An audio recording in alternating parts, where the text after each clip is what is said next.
pero yo creo que el don que da nacer en un pueblo como en un lugar tan parecido a muchas cosas, ¿verdad? Asturias, a tantas ciudades y villas de Asturias, es la fundación de un lugar, de una topofilia, de un amor por el lugar. Y ese lugar integra en un mismo vértigo moral una semejante enseñanza. Una, que la tierra está ahí no para ser usada a nuestro antojo, no para despojarla de sus bienes, sino para ayudarnos a seguir construyendo el gran proyecto de la dignidad humana. Y la vinculación entonces entre la tierra que le ofrece a las personas lo único que las personas tienen en esos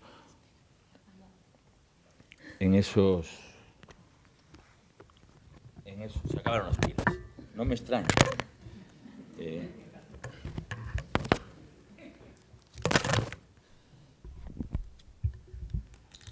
En esos lugares, porque son tierras tan humildes, ¿no? Tan humildes donde enseguida el descendiente de campesinos humildes, no de terratenientes, sabe que solo los buenos dones de la tierra son los que permiten la generosidad de seguir viviendo. Por tanto, yo creo que mi poesía está llena de la enseñanza moral de los humildes y también de la gravitación. No se oye nada. Pues no sé yo qué hacer. Pues que se han acabado las pilas. Siempre pasa lo mismo. Se me acaban las pilas. A ver, Bueno, pero no estaba diciendo nada interesante. Estaba repitiendo un poco. Sí, se oye un poquito más. Bueno, sí, que tiene razón Virginia en lo que pregunta, ¿no? ¿De qué manera? Pues de manera absoluta. Yo creo que nacer en un pueblo, relacionarse con los animales, ¿no? Descubrir por primera vez el vértigo, el miedo, que el miedo no sea el terror de la existencia o la muerte, sino que sea una libélula gravitando sobre los arroyos de los caborcos, entre los sauces y las fuentes del mediodía de una tarde de verano, pues aporta una súbita conformación de relacionarse con las personas, con el mundo y con la tierra radicalmente diferente. Comienza uno a nombrar la realidad, no con las palabras, sino con el encargo que las palabras tienen para nombrar la razón mágica de la existencia, ¿no? Porque yo soy de los que piensa, queridas amigas y amigos, esto que pregunta Virginia es tan importante, ¿no? Porque está relacionado con el aprendizaje de las palabras. Las palabras en la sociedad contemporánea todos sabemos que no valen para nada, no tienen ningún valor, han perdido absolutamente todo su valor. Cuando regresemos a casa y pongamos la televisión, lo único que vamos a ver es un grupo de ciudadanos ya adultos que se quitan la palabra entre ellos, que se interrumpen, que no dejan terminar el discurso y que la gran hazaña es impedir que el otro haga visible el don de su palabra. Es más, es decir, solo nos encontraremos en esas asambleas de gente que se disputa el poder o de adúlteros que han hecho de su oficio, ¿verdad?, una de las grandes dialécticas en las que se desenvuelve la televisión pública de nuestro país. Pero claro, las palabras son otra cosa, las palabras son la etiqueta de las ideas. Entonces una sociedad sin ideas puede prescindir de las palabras, pero cuando hay palabras, las palabras exigen ser expresadas desde el encargo civilizatorio que éstas tienen. Por eso las palabras no significan nada en la sociedad contemporánea, no solo en nuestro país, sino a nivel general. Uno escucha hablar al zoquete del actual presidente de los Estados Unidos y es una cosa impresionante, ¿no? Una persona en el que sus palabras no son la exposición dialéctica de un estado de pensamiento, sino una demostración de la estulticia, del elogio, de la barbarie, de la carencia, el analfabetismo ideológico, que detrás de las palabras no hay ideas. Y claro, las palabras tienen un encargo esencial en la historia de la civilización. Y cuando ese encargo, que es el de significar, cuando se olvida que las palabras han sido hechas para ayudar a construir la casa de la verdad y no para destruirlas, algo empieza a deteriorarse en la sociedad contemporánea. Lo mismo que ocurrió cuando la palabra misericordia dejó de significar lo que significa misericordia. El encargo que le había hecho la piedad a través de la historia, del pensamiento, de la filosofía, de las religiones. De la misma manera que cuando la palabra persona o la palabra ciudadano en el Tercer Reich perdieron su sentido y entonces a un ciudadano judío se le podía llamar piojo. Es fácil aplastar con la suela de un zapato a un piojo. Es más difícil enfrentarse a la condición de persona porque las palabras nos imponen un encargo y una responsabilidad.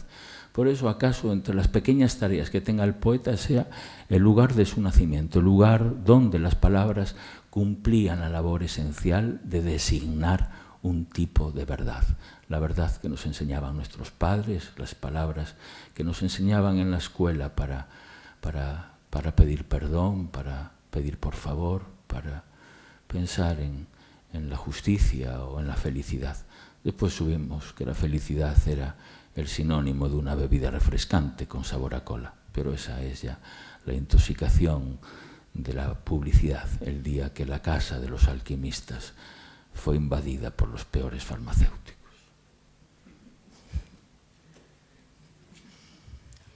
¿Te pregunto yo otra cosa o dejamos al público que pregunte?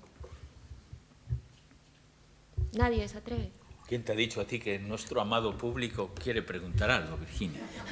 A lo Hombre, mejor no quiere preguntar, puede expresar sus ideas, continuar con el diálogo, exponer su discurso. No necesariamente me tenéis que hacer preguntas.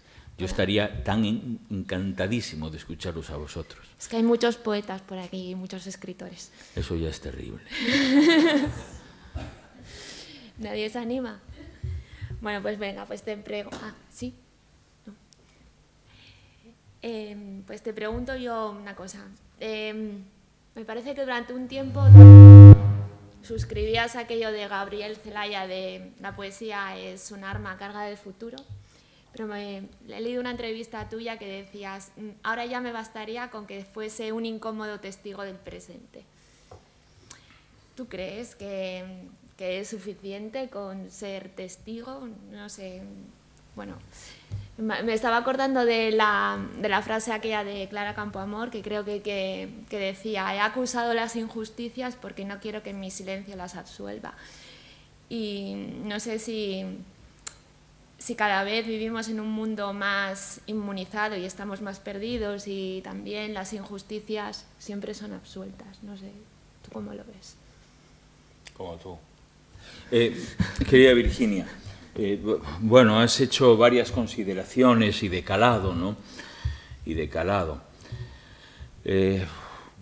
Bueno, creo que Gabriel Celaya tenía razón para lo que decía en el contexto histórico en el que lo decía y frente a la necesidad histórica que demandaba esa respuesta de la poesía. Pero yo, queridas amigas y amigos, no puedo faltar a mi pequeña verdad porque mis preceptos son tan pocos que el día que me salte uno me habré saltado la mitad de ellos. Y entonces he de deciros que yo nunca he creído que la poesía sea un arma cargada de futuro. Es más, es una idea que me horroriza. Yo creo que la metáfora bélica de la poesía como un arma es algo que desde que yo tengo uso de razón o perdí la poca razón que aún quedaba era algo que no me acomodaba. Es posible que lo hubiera repetido porque yo he repetido muchas consignas. En una época de mi adolescencia, cuando yo vivía en Moscú, yo abría el paraguas en Villafranca del Bierzo. Pero claro, aquellos tiempos han cambiado. Yo no he renunciado a nada, sigo teniendo las mismas ideas en torno a la justicia social, en torno a los derechos inalienables de las personas, a la condición de igualdad de todo ser humano, pero pienso acaso de manera un poco más razonada, que entonces que la poesía no es un arma cargada de futuro.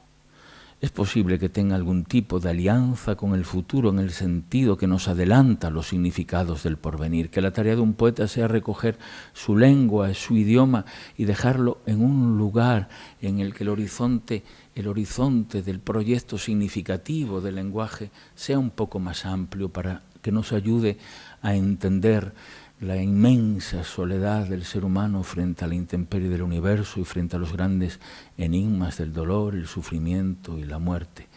Pero estoy profundamente convencido que le bastaría a la poesía ser lo que para mí ha sido siempre, el lenguaje de la delicadeza humana.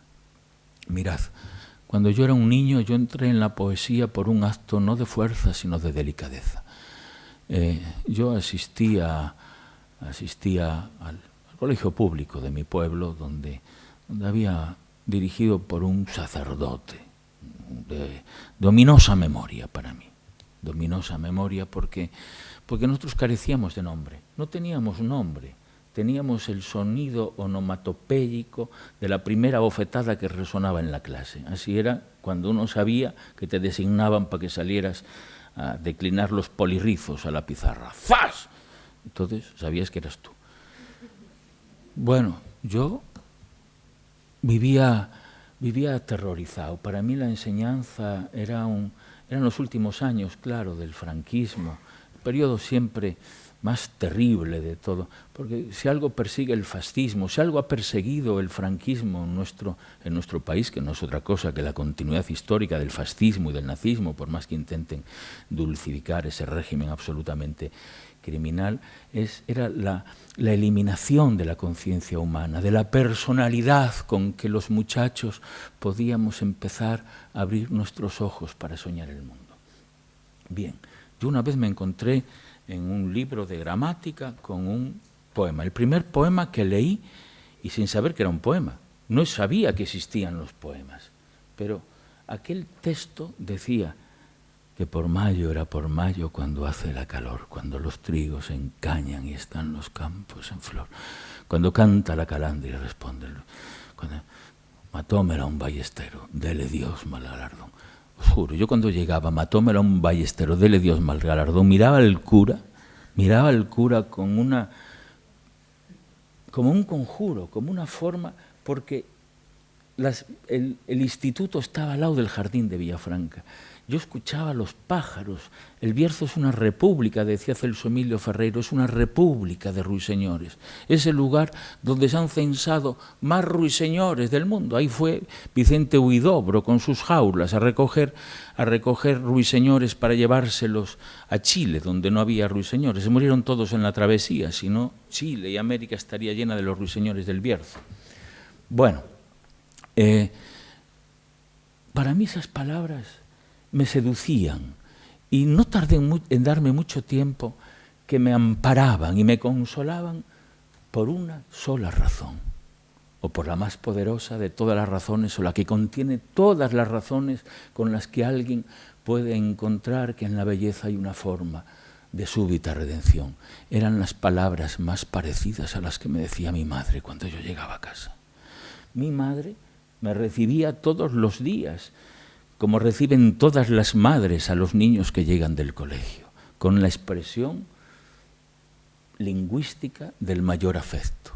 Y esa asociación entre el amor y la protección maternal y esos textos que aparecían en los libros frente a las oraciones subordinadas de subjuntivo eran para mí una absoluta liberación.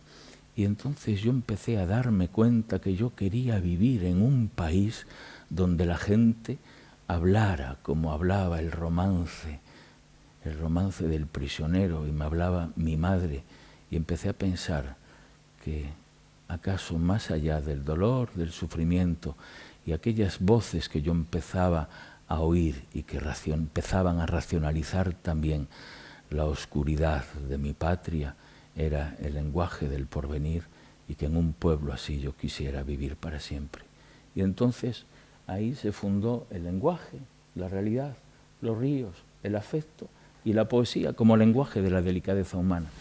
No, escuchándote se me estaba ocurriendo, bueno, es que como todos tenemos muy presente el discurso de Meryl Streep del otro día ahí en los premios, en los Globos de Oro, en esto como terminó, ¿no? Con aquella frase de la princesa Leia de coge tu corazón roto y conviértelo en arte, ¿no? Pues tal vez es eso lo que nos quede, ¿no? Coger el corazón roto, las injusticias y convertirlo en arte, ¿no?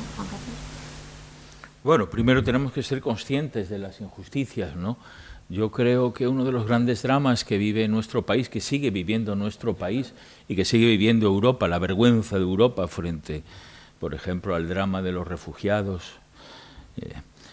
tiene que ver con esa zona de inclemente memoria y de conjuro. Decía Cortázar que, como todo el mundo sabe, el poeta es una persona desagradable. Eso se sabe, los poetas son personas desagradables.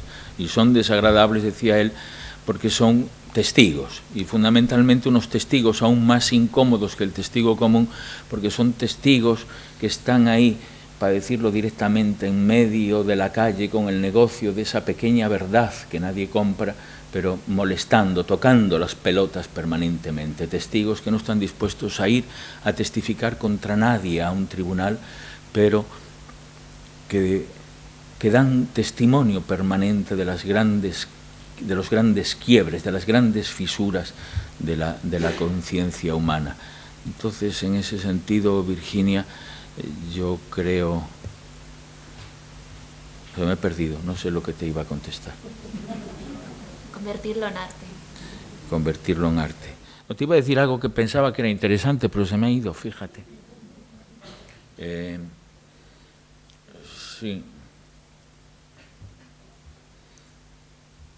Sí, iba a decir algo, claro. Iba a decir, claro, cuando comencé, lo que pasa es que se me va la cabeza.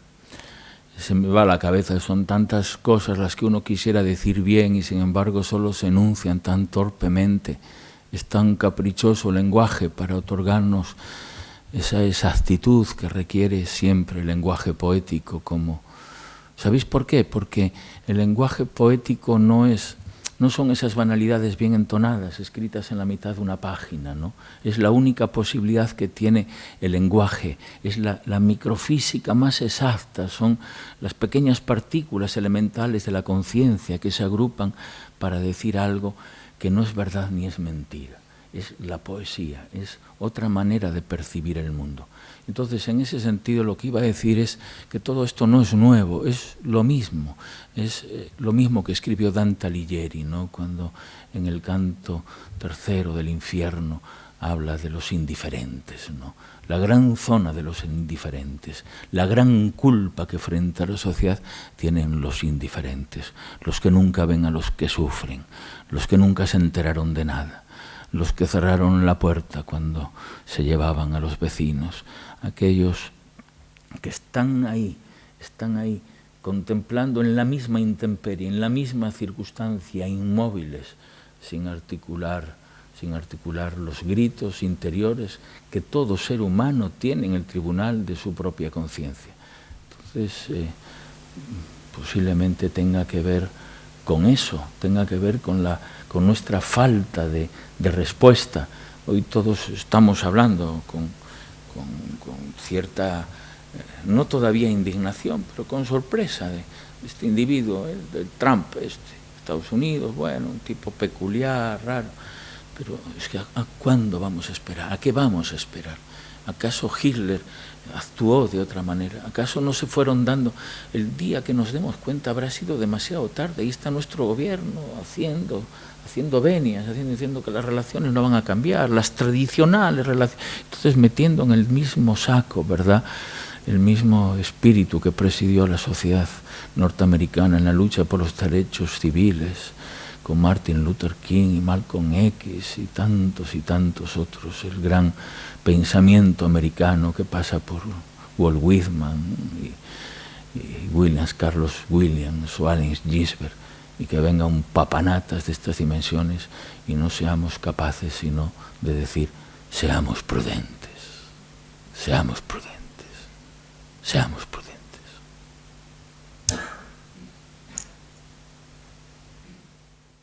Esa es la gran imprudencia, el ser prudentes. Al ver un público que generalmente se expresa cuando termina el conferenciante de hablar Y yo creo que el que hoy no ocurra eso se debe a que nos dejaste verdaderamente estupefactos. Nos dejaste asombrados y sin encontrar entre ti y los demás poetas que leímos y que conocimos una relación directa, porque es que no quisiera parecer que te adulo, pero distinto, para no decirte otra cosa más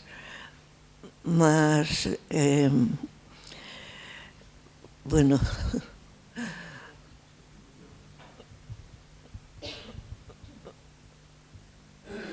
eso, que cómo partiste, ya hablaste del romance, que es un romance para mí especial, cuando Mayo era por Mayo. Después de ese momento, ¿por dónde seguiste en la poesía para llegar a ser así de único como te vemos hoy? Porque yo no conozco ningún poeta como tú. No veo dónde están las influencias